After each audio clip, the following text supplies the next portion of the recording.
All right, so let's talk about Abhyanga, which is a form of Ayurvedic self-lymphatic massage that I am absolutely in love with. I do this practice every evening before bed and have been doing it for years and can't imagine my life without it at this point.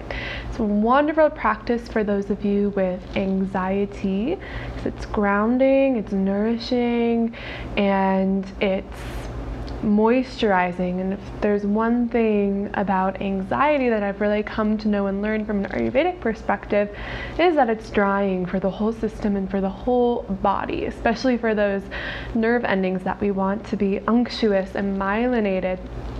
So this process of Abhyanga, of oleation, is pacifying for Vata dosha, that is the dosha associated with fear and anxiety, and helps to ground your connection to the home that is your body.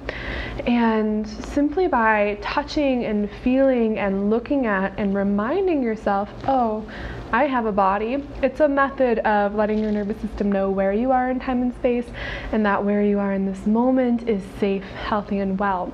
Let's talk about oils, because this is an oil massage that you can do in the mornings or the evenings. Like I said, I do it every night before the oil. So let's talk about oil. The oil that I like to use is this guy, Mahanarayan oil. It's really great for soothing muscle aches and joint pain, which my body just loves this oil. It's great for a lot of Vata dosha, but you can also get different types of oils depending on what season you're in and what dosha Ayurvedically is most out of balance for you and your body. So for Kapha dosha, which is the earth element, and for springtime, you want to use a lightening oil like a mustard seed oil or sunflower seed oil. For Pitta dosha in the summer, coconut oil is wonderful. And then for Vata, sesame seed oil is the one that is most recommended for use. But again, you can use these herbal blends as well. I got this from Bonnie and Botanicals, and they're a great Ayurvedic brand and company that I really love. Not partnered with them at all, I just really love to use them.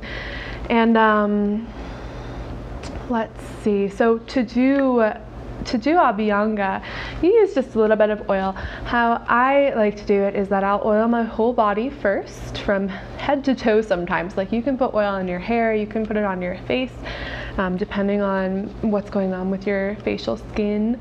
I know some people who are prone to acne or have oily skin might want to use a lighter sort of oil blend for the face than some of these just straight up oils. But yeah, you can put the oil everywhere, in your ears, in your nose, everywhere of the body. So you just coat the body in a light coat. And then for the massage practice, it's really, really simple. This is a simple Abhyanga technique. There are so many different styles and types of Abhyanga, but this will get you started. And so it's, right, I have my wrist joints, and then I have my forearm bones, elbow joints, upper arm bones. It's similar with the legs. And so you do circles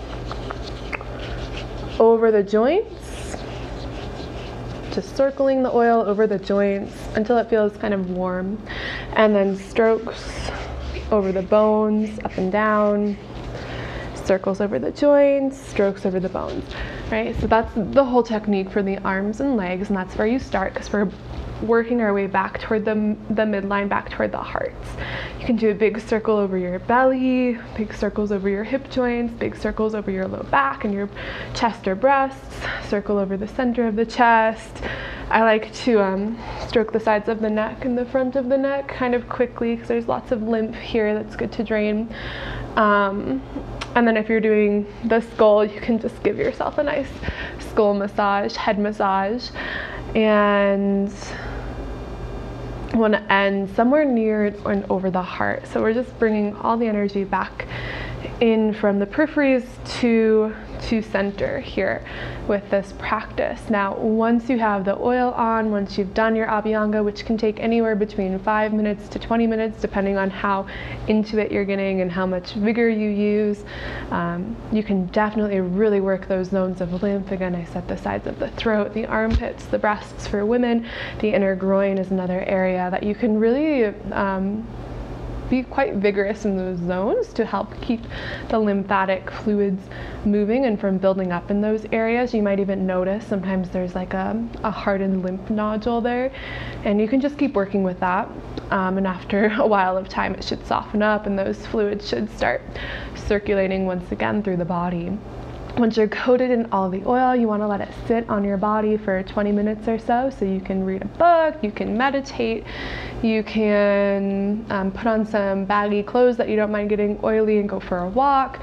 Anything that can just help the oil sink in a little bit. It's great to do something where there's heat, because the heat helps to open up the pores and drive the oil even deeper into the body. And then you want to finish with a steamy hot shower, which again is going to open up the pores, drive the oil in deeper, and also just help to rinse any excess oils off of the skin.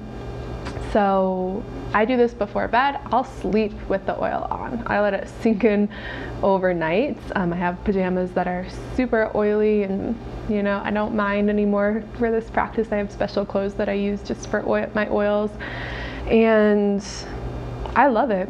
I love it. It's something that I do every day. I feel like my skin, my joints, my bones, my nervous system all respond to it really, really well. I hope yours do too. Questions or comments, leave them below. I love to hear from you, so please don't be shy.